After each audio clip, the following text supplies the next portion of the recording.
You're listening to Flip Empire, the show committed to helping real estate entrepreneurs who want to build their empire without sacrificing their life. Your success and freedom starts now with your host, Alex Pardo. FTC takes action to stop online home buying firm Opendoor Labs, Inc. from cheating potential sellers with misleading claims about its home buying service. Company will have to pay $62 million and stop deceiving consumers about the supposed benefits of its service. Welcome to the Flip Empire Show. You're listening to episode 645. My name's Alex Pardo, and I wanted to address the news that recently came out a couple days ago about the FTC coming down with a heavy fine on Opendoor.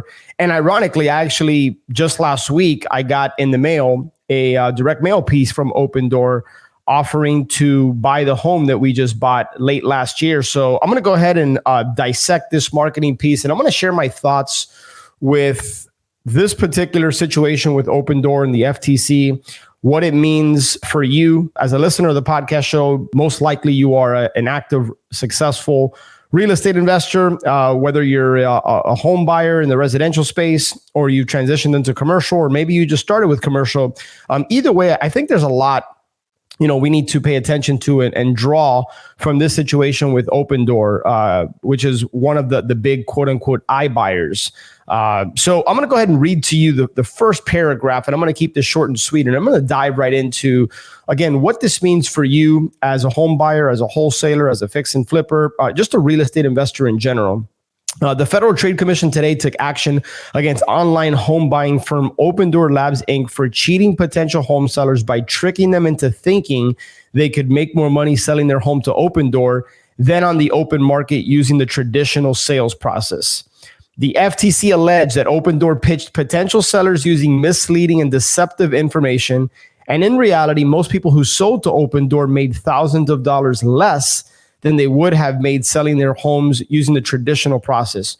Using a proposed administrative order, I'm almost done, Opendoor will have to pay $62 million and stop its deceptive tactics. So you can read this on ftc.gov, and it goes on to basically talk about how they were able to prove that, in fact, homeowners made less money than they would have the traditional sales process. Now, the article doesn't reference a solution that homeowners can potentially have by working with home buyers like yourself, or whether you're a wholesaler, fix and flip investor, you're direct to consumer. But one of the things that jumps out at me immediately, that I've had conversations with a lot of people in my inner circle. These conversations have been floating around masterminds for a number of years, how some people feel that wholesaling, some people haven't always felt extremely comfortable with their wholesaling practice. And what I mean by that is, I know for a fact, many wholesalers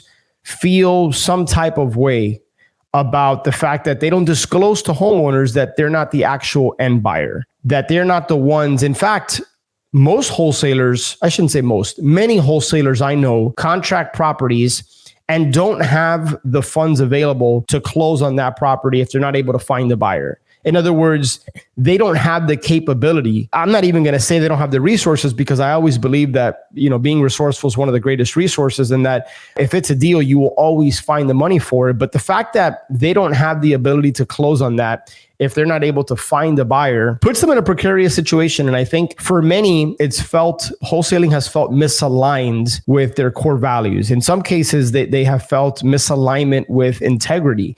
And I can tell you, having run a wholesaling business for 15, 16 years, that there was a period in time where I also really debated and struggled with the fact that when I first came up as a wholesaler, I was always trying to do right by the homeowner. I was always looking to put their needs first and see if I could provide a solution that would help them. I remember when I first got involved in this business in 2005 and I started mailing pre-foreclosures, one of the biggest mental hangups and hurdles I had was I couldn't understand why somebody would sell their house at such a deep discount. I couldn't understand why somebody would sell their house at 50, 60 cents on the dollar. And I remember specifically at RIA's having conversations with people and just battling saying like, I would never do that, until one person just told me very directly and succinctly, he said, it doesn't matter what you would do. You're not in their situation. And it's so true.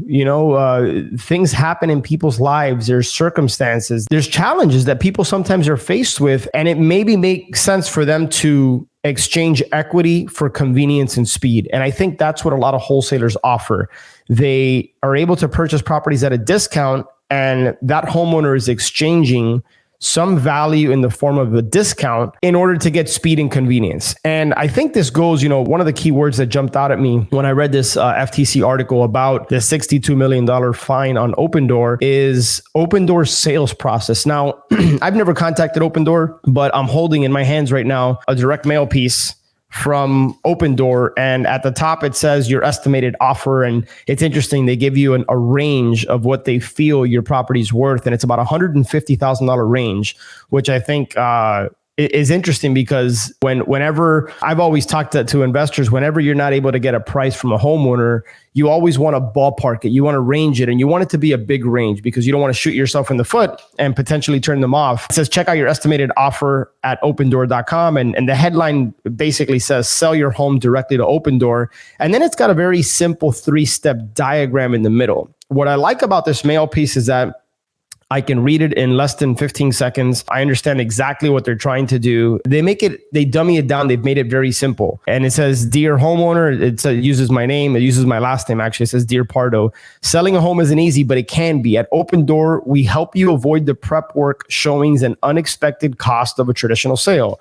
Ironically, that's exactly what they just got $62 million fine on, because that was proven that that's not the case. And then it says, here's how Opendoor is different. Skip the showings and tell us about your home online, get a competitive offer instantly, sell directly to Opendoor, and close on your schedule.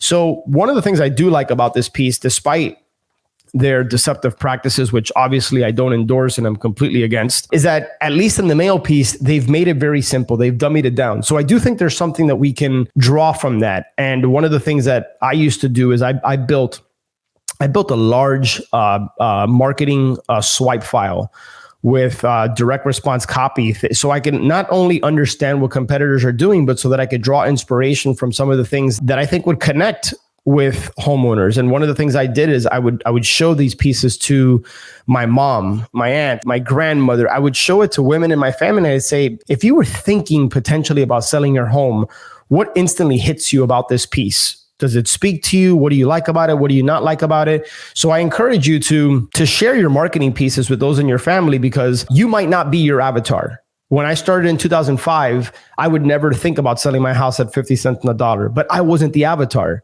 Neither are you. But to tie this back to Opendoor, ask yourself in your gut, and I think this is an opportunity for you to analyze your sales process. Analyze how you're communicating, or an acquisitions manager, a lead manager, somebody in your team. How are you communicating to homeowners? Are you making empty promises? Are you making claims that you know you can't back up? Are you a man or woman of your word? Are you going to do what you say you're going to do?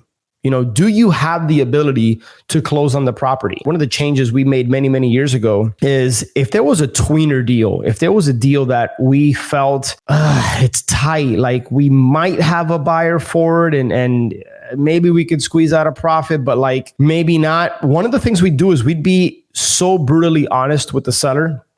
And we tell them, listen, honestly, I can't make this price work. I understand this is what you're looking for. And by the way, I'm shooting from the hip here, but we're not able to make this price work. Having said that, we have a pretty deep network of other home buyers where this price may work for them. And then what we would do is we would put an option contract on the property for a period of 5-7 days. And one of the benefits to them is we would tell them, look, we're not looking to tie this up long term. All we're asking for is a short window to see if we can go to our network, to see if we can go some of the other home buyers we know, and to see if they would be willing to purchase this property at this price. So we would just be brutally honest, and we would let them know, look, we wouldn't be the end buyers for this. Having said that, I think I can get you the same benefit you're looking for, which is ultimately selling your house for this price. And I'll be totally upfront with you. And if within a couple of days, 2-3 days, I just genuinely don't feel like I'm going to be able to find you somebody that can pay what you're looking for, I'll just let you know. How does that sound? And if it sounds good to them, fantastic. We put an option consideration, or we would just put it under contract, with a very short inspection window. But they knew where we stood. And there wasn't a sense of disappointment when we couldn't fulfill our promise to them. about purchasing the house. So again, just analyze your sales process. Ask if you're following through. Always do what you say you're going to do, even if it's painful, even if it hurts, even if it doesn't benefit you. There's been times in my career where I specifically did something that I didn't want to do, but I did it because I said I was going to do it. And even though it hurt me, maybe potentially set me back, I kept my name intact. Your reputation, it takes, generally speaking, it takes a long time to build, and it can be torn down in an instant. Think about Opendoor. Opendoor is likely not looked at in the same light that they may have been looked at a week or two ago, or a month or a year ago. And this news will travel. In fact, you can even share this news with homeowners, and not to plant doubt and skepticism with it, but hopefully to build you up. And that's why I think content marketing is going to be such a valuable. You think of a three-legged stool, it's that important. It's part of a three-legged stool. You take away one of the legs, it's going to fall. Content marketing, I really think, needs to be a part of your marketing going forward, and just building up that social proof, documenting your journey, getting video testimonials, ideally at the closing table or when you meet with homeowners, walking people, educate homeowners on the process, educate them, bring them inside the world of a wholesaler, of a fix and flip, walk them through the process. And if you could document that and share that with others in the form of content marketing, now you're adding value, right? And one of the things that I also encourage you to do, and we wouldn't use this as a sales tactic, strategy, or approach, but we were just genuinely honest that if we honestly just didn't feel that, hey, we were going to be able to close, or we weren't the best buyer, we would just tell them out front, like, look, honestly, I think if you went to the open market, you would get more for the property than what we're able to buy you, than what we're able to offer. And we would tell them we're purchasing this property to either resell, to renovate and sell to a home buyer, to a retail buyer, or to possibly to lease or rent. So we would just be brutally honest and share that this isn't a nonprofit. We do this to make a profit, and we don't shy away from that fact. And I think people appreciate that and understand that. So anyways, I wanted to share this with you because I think, as with all these types of things, sometimes it can turn into gossip, and there's a lot of people that are happy about what happened to Opendoor. I tend to look at it a little bit differently. I tend to look at it from the lens of, what can we learn from this? What can we draw from this? I happened to see, just sitting on my desk, I saw the marketing piece, and I thought it was a pretty good marketing piece. And then I read this article yesterday about what happened to Opendoor. So I thought I'd create a podcast just because it's really timely. It just happens. And I think there's things we can draw from this, learn. Not that my hope and expectation is that the vast majority of people that connect with me, that resonate with me, that have been a supporter, a listener, a subscriber of the Flip Empire show, that nobody that follows me is engaged in any type of deceptive practices. At least that's my hope and expectation, is that a vast majority, if not everyone, operates with integrity and just always do what you say you're going to do. But if for whatever reason you're one of those people that I've spoken to in the past, or maybe you had conversations with others about, man, wholesaling has always felt a little like, I don't know, am I doing something wrong? Am I not being fully transparent to the seller because I know I'm not going to be think about how you can rework the sales process and how use it to your advantage. Use it as a benefit, because you could be a breath of fresh air meeting with a seller, or your team meeting with a seller, because most people are not going to be as brutally transparent and upfront. So anyways, just food for thought. Consider that. Again, appreciate you supporting the show. If you just recently discovered the podcast, please subscribe on Apple Podcast, and we're also on some of the other platforms out there. So with that being said, look forward to connecting with you on the next episode. Have an amazing day. Hope you enjoyed that episode. But before you go, I've had a lot of people recently reach out to me wanting to learn more about Ascend, wanting to understand how the mastermind component works, how the coaching relationship works. And so right now we're actually on a waiting list, but what I would encourage you to do is, if you think you're the right fit and you think you could benefit from being a part of our community, head over to ascendyoursuccess.com, watch the short video, and then just click the apply to join button below. And then we'll be in contact with you if and when a spot opens up. So really appreciate you listening to Flip Empire here, and I look forward to connecting with you on the next show. Take care.